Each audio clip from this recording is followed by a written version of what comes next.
नमस्ते दीदी भैया, देखिए हमारे यूट्यूब चैनल पर जा रहा है एक होली का गीत, बहुत प्यारा गीत है। पसंद आएगा लाइक शेयर करिए, घंटी मत बोलिए, घंटी जरूर दबाइएगा, फुल आवाज में इसको देखिएगा, बहुत सारा प्यार दुलार दीजिएगा और लाइक सब्सक्राइब दबाइएगा।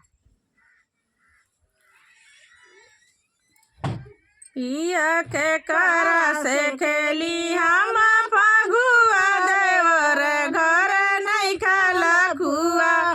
पिया के करा से खेली हम फगुआ, देवर घर नहीं खाला खुआ।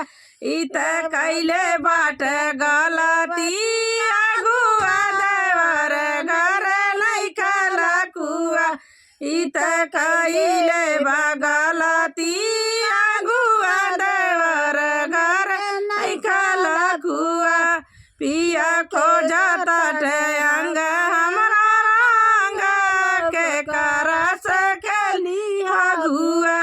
पिया खोजता दंग हमरा रंग के करा से खेली फगुआ। पिया जब जब बहेला फागुनी बेअरिया, पिया जब जब बहेला फागुनी बेअरिया। एही से निदही नया लंग मोरे परक, एही से निदही नया लंग मोरे परक। पिया मन मोर करता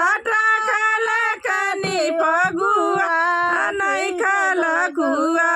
घरे पिया नहीं ख देवार मोरे लखुआ, के करा से खेली फगुआ। पिया घरे नहीं ख देवारा लखुआ, के करा से खेली फगुआ। पिया घरे नहीं ख देवारा लखुआ, के करा से